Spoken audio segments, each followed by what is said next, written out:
छत्तीसगढ़ के बहुचर्चित शराब घोटाले में ईडी ने एक बार फिर बड़ी कार्रवाई की है। ईडी ने राज्य प्रशासनिक सेवा की निलंबित अधिकारी सौम्या चौरसिया को गिरफ्तार किया है। गिरफ्तारी के बाद उन्हें रायपुर स्थित विशेष अदालत में पेश किया गया, जहां ईडी ने आगे की पूछताछ के लिए 3 दिन की रिमांड की मांग की है। ईडी का दावा है कि जांच के दौरान शराब और कोयला घोटाले से जुड़े कई अहम आर्थिक लेन देन और डिजिटल साक्ष्य सामने आए हैं। बताया जा रहा है कि ईडी ने सौम्या चौरसिया को पूछताछ के लिए तलब किया था। घंटों चली पूछताछ के सामने आए तथ्यों और साक्ष्यों के आधार पर उन्हें गिरफ्तार किया गया है। देखिए, जो लिकर स्कैम का इन्वेस्टिगेशन हम कर रहे थे उसमें कुछ लोगों के स्टेटमेंट रिकॉर्ड किए गए, जिसमें मुख्य स्टेटमेंट था के अग्रवाल, के श्रीवास्तव, लक्ष्मी नारायण बंसल और निखिल चंद्राकर का। इनके जो सेक्शन 50 स्टेटमेंट है उसमें पता पड़ा, इन लोगों ने इस बात की स्वीकारोक्ति की है कि कुछ पैसा जो है शराब स्कैम का वो सौम्या चौरसिया को भी प्रदान किया गया है।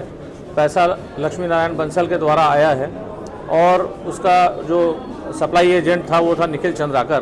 तो निखिल चंद्राकर ने इस बात को स्वीकार किया है कि शराब स्कैम से रिलेटेड जो पैसा था लगभग 5 करोड़ का वो खुद लेकर के आया था।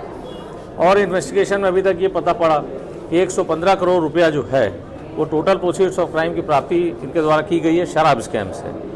के श्रीवास्तव ने भी इस बात की पुष्टि करी कि लगभग 72 करोड़ रुपया सौम्या चौरसिया को दिया गया या उसके निर्देशों पर हवाला किया गया है। ऐसी परिस्थिति में हमने और डिजिटल एविडेंसेस का भी आकलन किया, जिसमें डिजिटल एविडेंस में बात निकल के आई कि शराब स्कैम से रिलेटेड जो सिंडिकेट के दूसरे लोग थे उनसे बराबर संपर्क में थी और शराब स्कैम से रिलेटेड पैसों के संदर्भ में उससे बातचीत की जाती थी।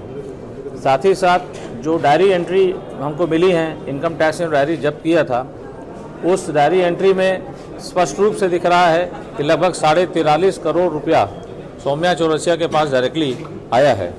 तो इस संदर्भ में उनकी गिरफ्तारी की गई है धारा 19 मनी लॉन्ड्रिंग एक्ट के प्रावधानों का पालन करते हुए, और साथ ही साथ फर्दर पूछताछ के लिए उनका कन्फ्रंटेशन के लिए जिन लोगों ने उनके खिलाफ बयान दिया है, जो डिजिटल एविडेंस हमारे पास अवेलेबल हैं, और जो डायरी एंट्री से संबंधित सवालात करने के लिए